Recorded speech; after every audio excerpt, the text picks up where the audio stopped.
Okay, I think I have everybody admitted. For those of you at home, I am home today.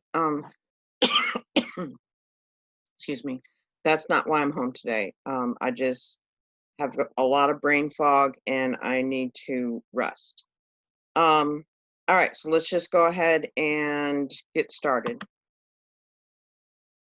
Make sure you have your 1.02 um, note guide out because we're going to do that as soon as we finish with the PowerPoints. And we're just going to slide 9 today, okay? All right. So muscles, basically what muscles um, are they start with these filaments, and these filaments contain actin and myosin. And if you're interested in how those work, go ahead and you can actually YouTube it, and there's lots of videos that show how those two work together. It's really kind of cool. But anyway, so you have a bunch of filaments together, and they go into what's called a myofibrils. These myofibrils are then covered with a type of covering, and then are all put together. This makes a muscle fiber. There are thousands of muscle fibers in one muscle, okay? So this itself is not a muscle. This is just a muscle fiber. Um, the myosin and actin are actually located in what's called a sarcomere. So from this dark line here, and there's another dark line here, that's called a sarcomere, and that is where the actin and myosin actually are. Now, a fun fact, you were born with all the muscles you're ever going to have. It's basically what you do with them that makes a difference. And we'll get into that when we talk about atrophy and hypertrophy. The first one we're going to look at is the skeletal muscle. The skeletal muscle, these are on the skeleton. These are what are attached to the skeleton. They are striated, and striated means they have these, basically these stripes, okay? And all of these black things, these are nuclei, so they are multinucleated. They are voluntary, which means we control what they do. Involuntary is, we don't have any control over it. Now, skeletal muscles contract quickly. So that means I can pick up my coffee cup and hold it up. Now, what skeletal muscles cannot do is stay contracted for a long period of time. So, and you've all probably done this, you hold something and try keeping it there for a long period of time.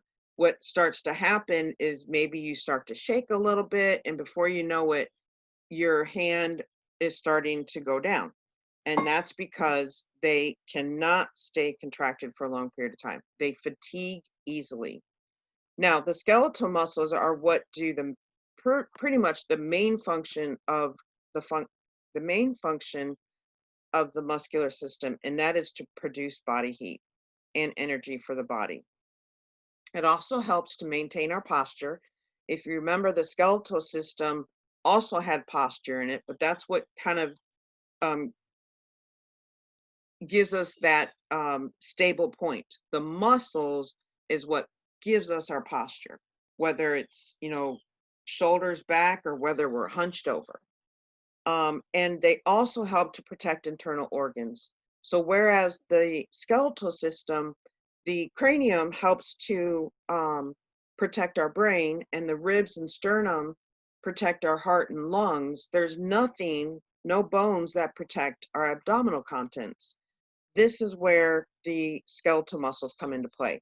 We don't just have one sheet of abdominal muscles. There are several different muscles all in there, and they're overlapping each other.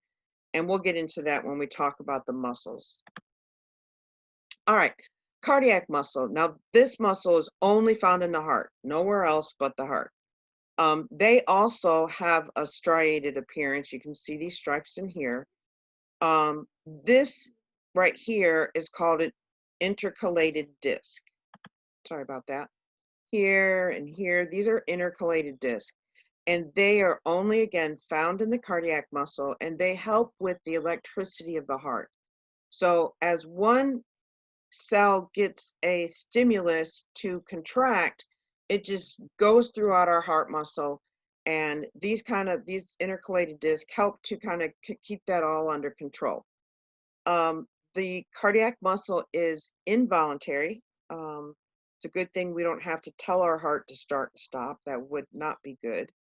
The cells are fused again so that when one contracts, they all contract, and that creates a heartbeat.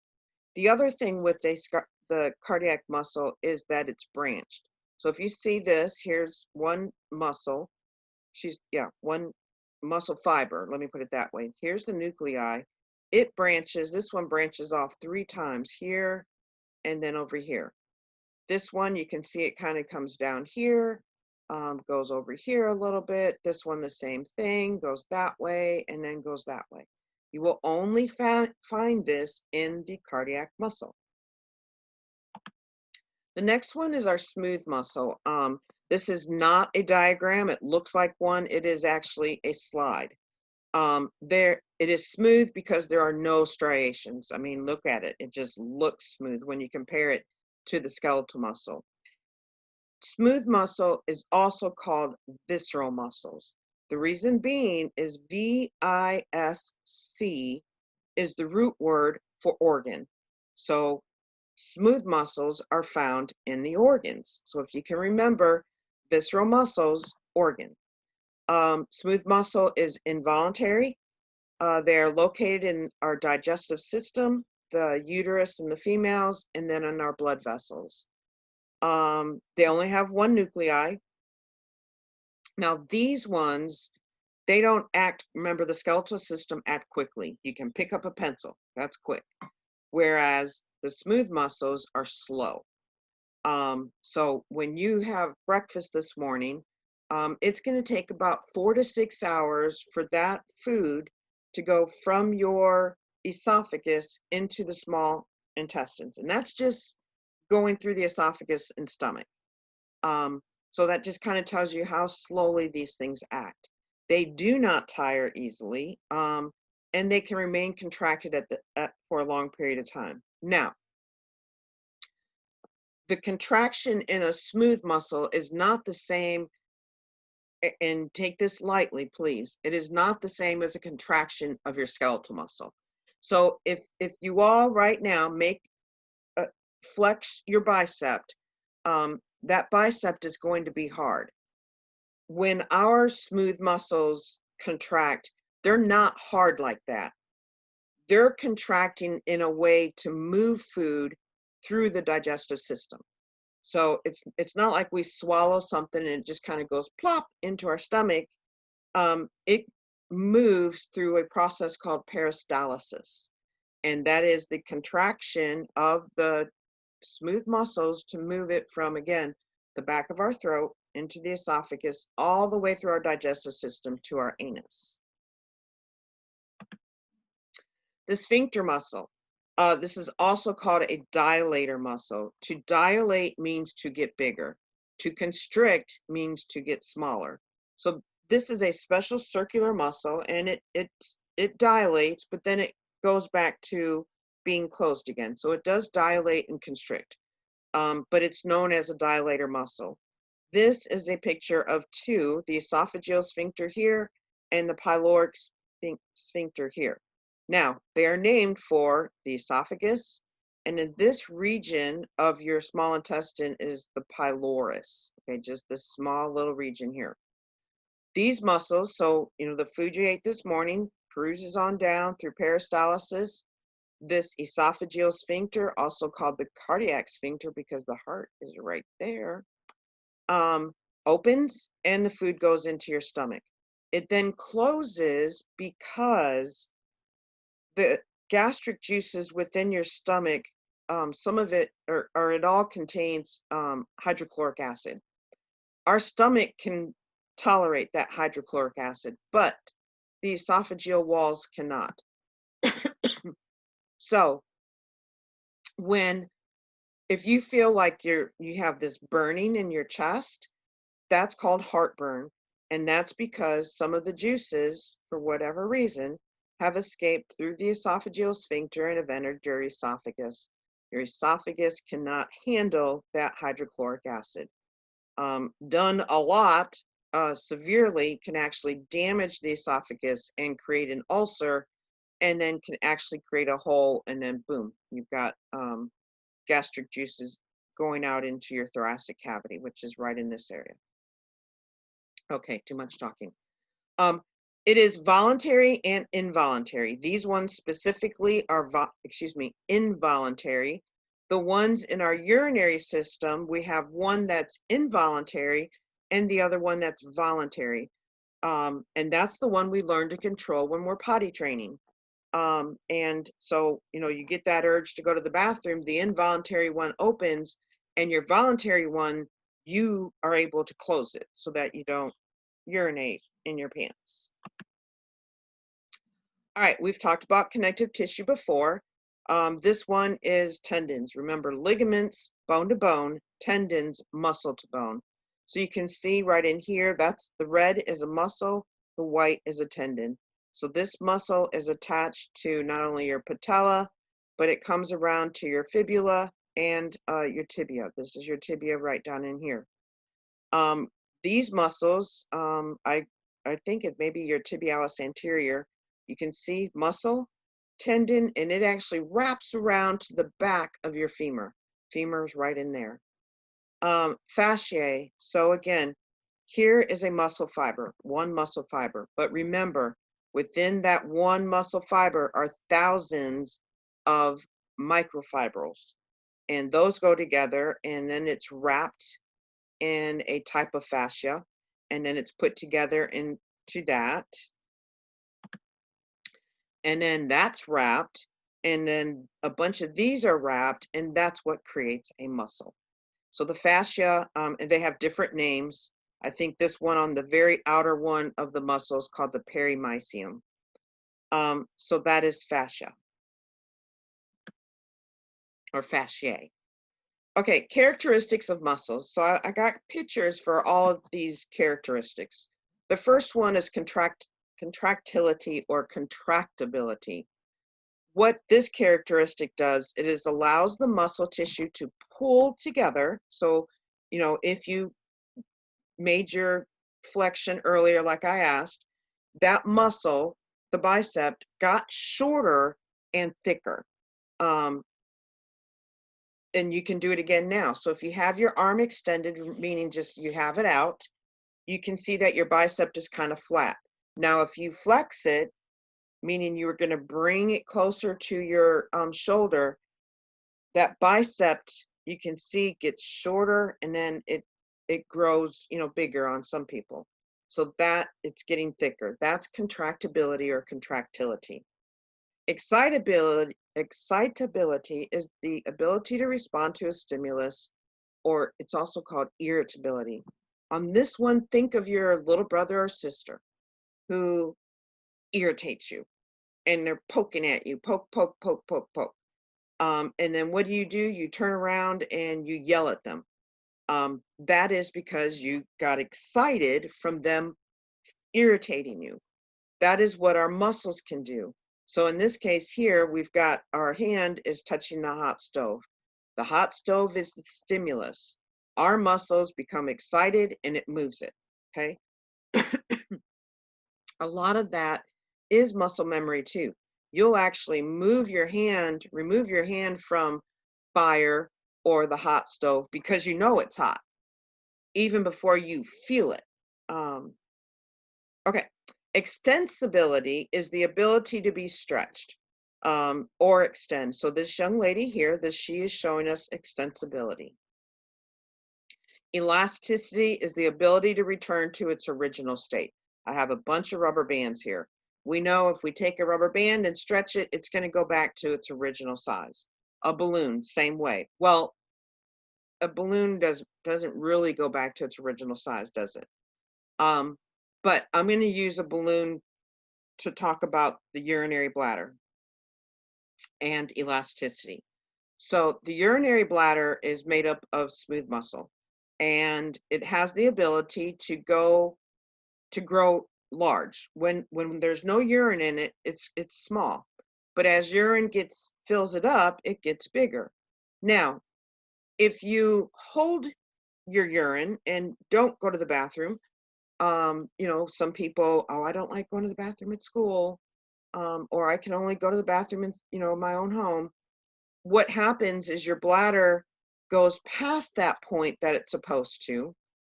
Now, it will go back, it will do the elasticity, but over time, you're going to have a problem. So think of that balloon. You blow it up and you blow it to the point where it's almost going to bust. And then you let the air out. And you do that again and do that again. The balloon becomes floppy. The same thing with the rubber bands. You take that rubber band to the point where you think it's going to break, and you do that over time. What happens is it becomes floppy. The same thing happens to your urinary bladder. So when you feel the urge to go to the bathroom, you really need to go to the bathroom. That's why there are so many commercials out there for, items like Depends, because people, waited, they, held their urine for whatever reason. And over time, that bladder becomes floppy and it leaks. So that is elasticity.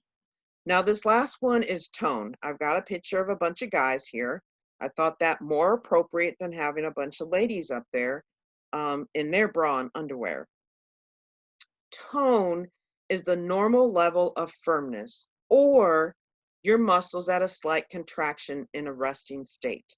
So all of you are sitting down right now, whether it's at the desk, the kitchen table, wherever, your muscles are at a resting state. You have a specific muscle tone. This picture represents the different muscle tones, okay? This guy here is, got very good muscle tone. And this guy here is just a little, maybe not as tone as this guy. So that's my example of muscle tone. All right, the very last slide. So atrophy. If we broke this word down, A means without. Trophy is growth. So without growth. Basically, it's a wasting away of muscles due to inactivity. This picture shows a person that's bedridden. They're not able to use their leg muscles, so you can see how thin their muscles are. Barely anything there. It's really hard to see their thighs, but you can see they look awfully small. This is called muscle atrophy. Another example of muscle atrophy is if you've ever had your leg or arm in a cast, and 6 weeks later, the cast comes off and your arm is smaller than the other arm. That's because you were not able to use your muscles in that cast, so they atrophied because the inability to be used. On the other side, hypertrophy. Hyper means above, more than. Trophy, growth. So more than, above, growth. So overgrowth of muscles. This is my picture of muscle hypertrophy. I won't say a whole lot about that. Not many people naturally can get this big, okay? Not many. All right, the last one is muscle fatigue. This one's the one I really want you to try to just wrap your mind around. It is complete exhaustion. You cannot go any further. Your muscles, there's no, your mind may be saying go, but your muscles are not reacting. We've seen those pictures like this one where people have collapsed. Other runners pick them up to try to help them across the finish line, just to say, I made it across the finish line. Why this happens is because they have been using their muscles. And a byproduct of cell metabolism is called lactic acid. This right here, lactic acid is a byproduct. And it builds up in the muscles. Now, for us that we exercise, we're breathing at the same time, we're getting enough oxygen, and we're converting that lactic acid to glucose. Glucose is sugar. We can use that. We cannot use lactic acid. In cases like these, yes, they're breathing, but they're not breathing. They're not getting enough oxygen to convert the lactic acid to glucose. Yes, they're getting enough oxygen to, stimulate their brain and all that, but not enough to do this lactic acid conversion. So what we have here is oxygen debt. Oxygen debt equals the amount of oxygen needed to convert lactic acid into glucose, and our body can use glucose. Okay, so that is the PowerPoint for today. So let me go ahead and pull up the notes. Do I need to wait on anybody to get their notes out?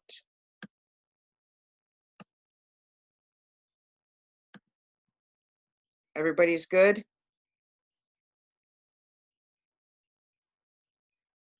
Okay, I'm going to go ahead and start. Real short notes, muscular system. So the skeletal muscles attached to the skeleton. Striated, voluntary, contract quickly, tire easily.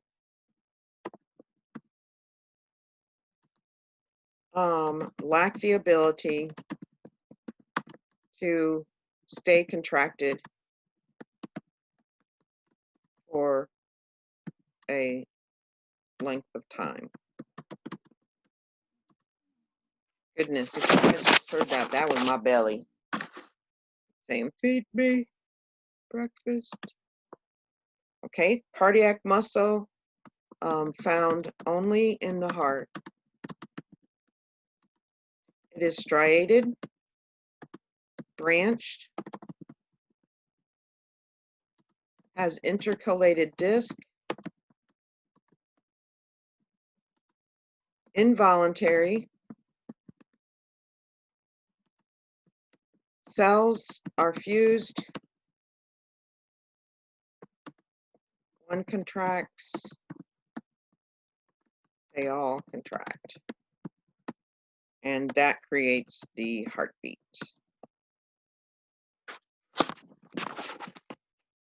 All right, smooth muscle.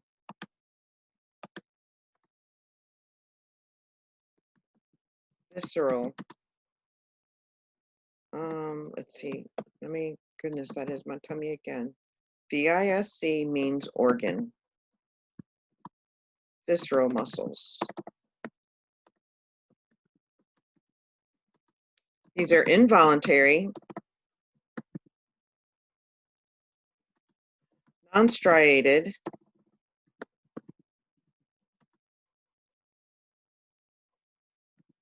act slowly, do not tire, can remain contracted for length of time. And where do we find them? Digestive system, the uterus in the female, and blood vessels.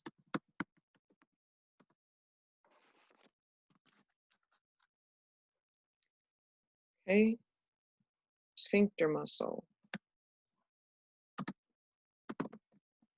dilator, dilate, get bigger.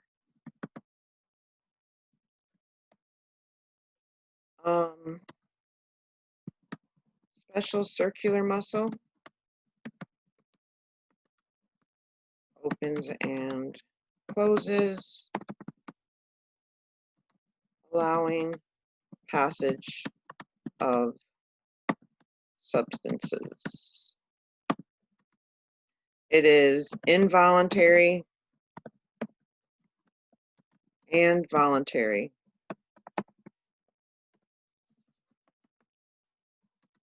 And where can we find them? The digestive system. Whoa. Try that again. And urinary system.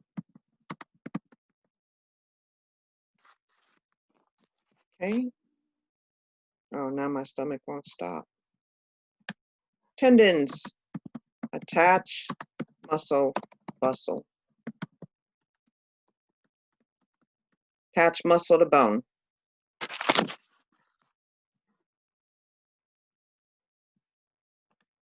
Fascia or fasciae, connective tissue.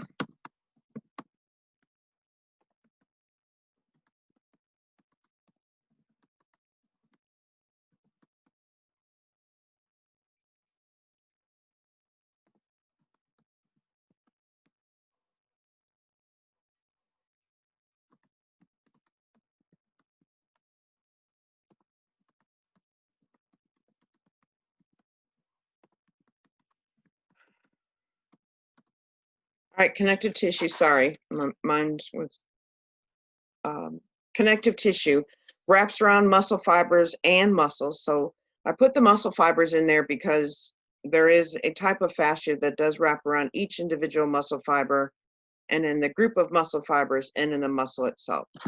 It does help to keep the muscles separated. Anybody that has cleaned a deer for the meat knows that there are some parts of the deer that you just can't eat the meat because there's too much fascia and too many tendons to even attempt to cut it up and eat.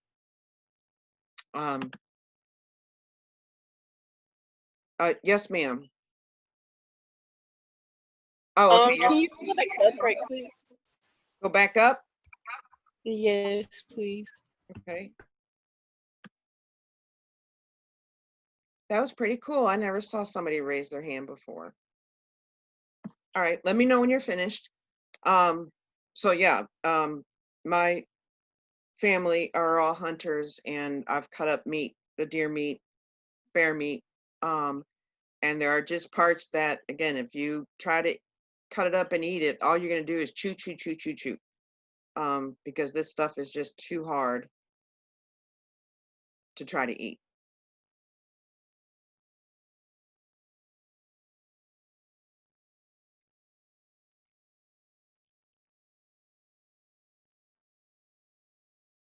Can you guys hear my birds singing? Well, they're not my birds, they're God's birds outside singing. I have my front door open.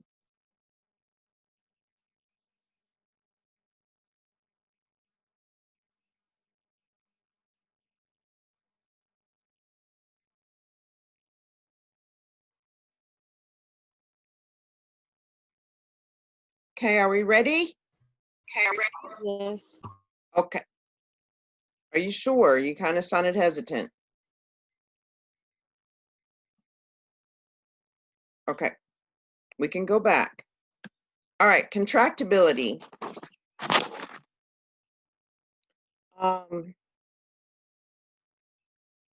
Muscle tissue pulls.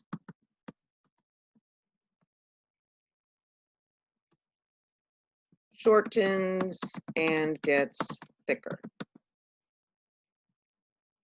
And my dogs might start barking.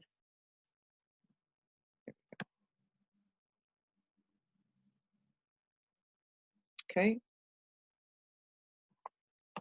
Extensibility, the ability to be stretched.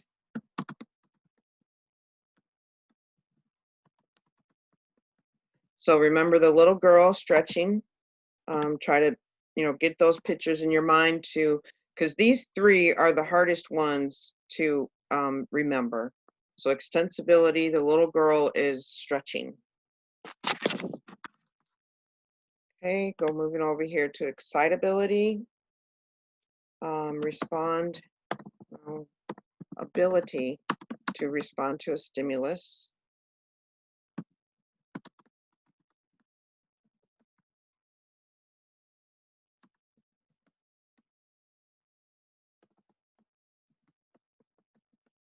Irritability. Remember, little brother or sister. That's the putting your hand on the stove. Excitability. Elasticity, the ability to return to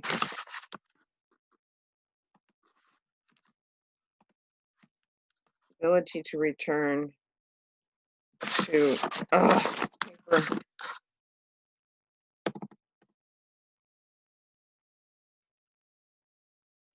Its original state.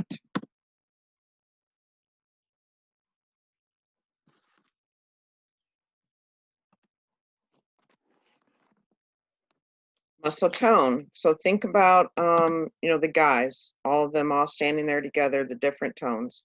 A normal level of firmness,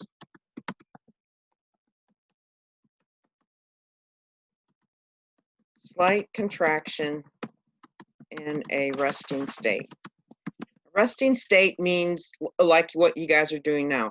Other than the fact that you're typing, you're just kind of resting, okay?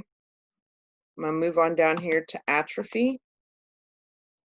First, I'm gonna define that word like you would if you were taking a medical terminology class. A means without, and trophy is growth. So without growth. It is a wasting away of a muscle due to inactivity.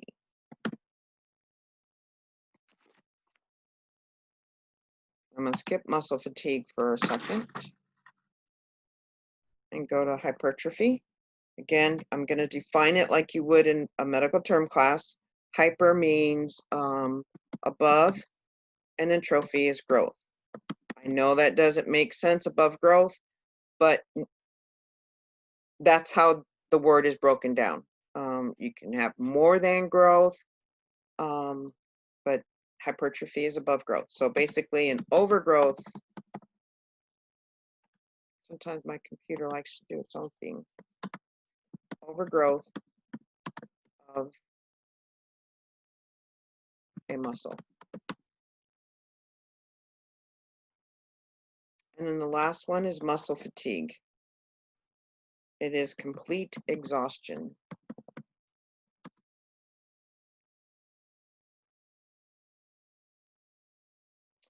A buildup of lactic acid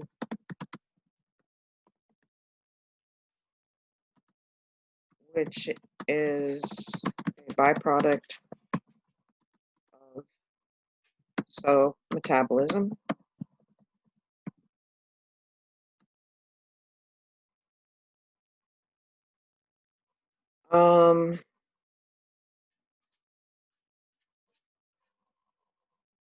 Trying to think how to put this.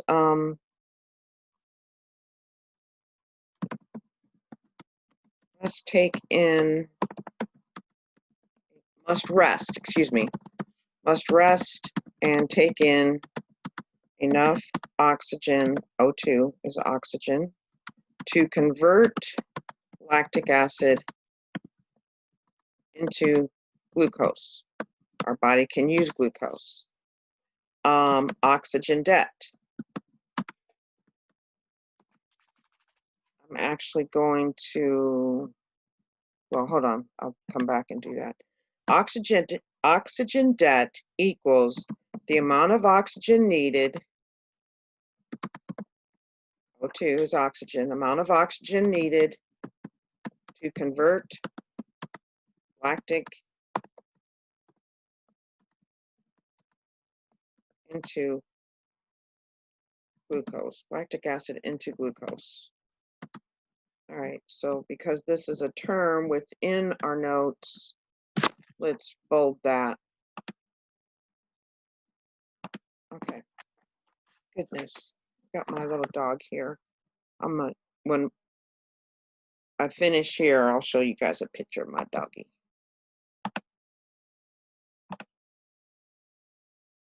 All right, so I need to know who needs, where I need to go. Do I need to go up? Please do not hesitate to ask me to go up.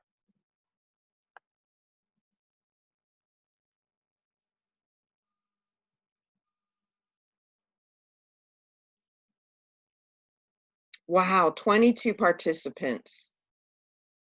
That's great. I don't even get that in school.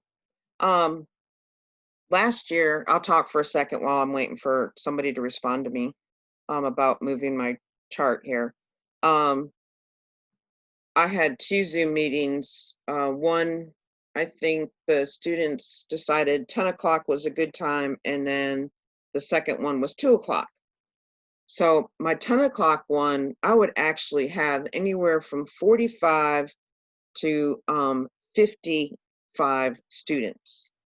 And then my second one, I would have like 5 to 10.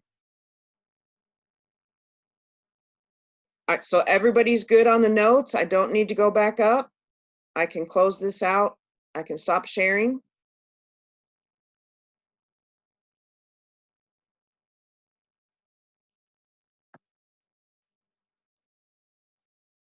Okay, so I'm gonna stop sharing for a second here. I want to go ahead and get your guys' names. KB, do you know who you are, KB? Remember, I can't say names. KB, if you know who you are, you owe me something. So that means you need to go ahead and give it to the, if you haven't already, give it to the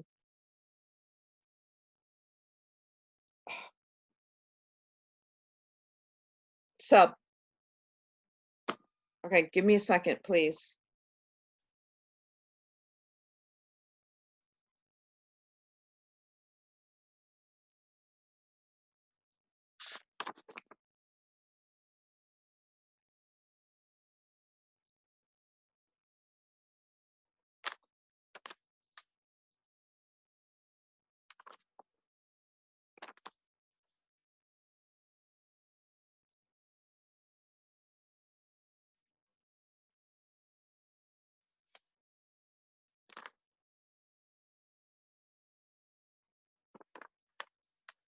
DW, I know you just got in. If you'll give me a second, we can go back over what I just talked about, okay? Where was I at? Okay, I got it. Let's see.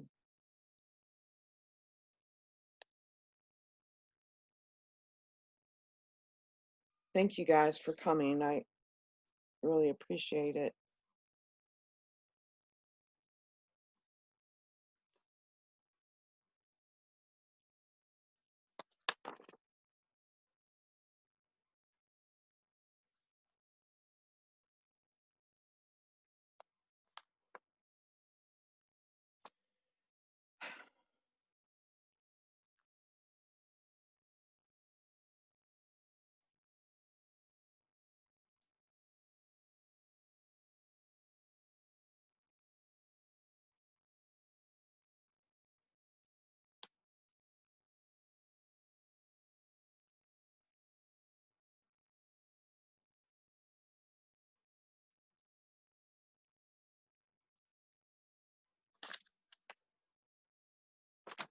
Okay, so here's my Rufus. Say hello, Rufus. My Jack Russell. Hey, Puppets. He's my baby. He broke his femur bone this summer, and he has recovered nicely. All right, so I'm done, you guys. I'll be home again tomorrow, but we'll do the same thing, okay? Anybody, especially DW, if you know who I'm talking about, DW, please stay so we can go over what you missed, okay? I'll see you guys later.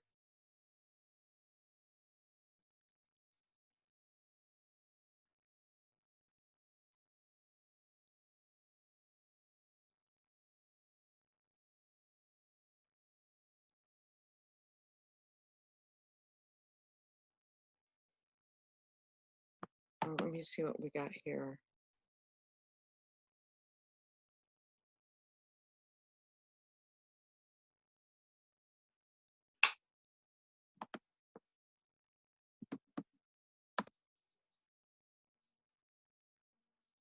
Yes, I'll fix it.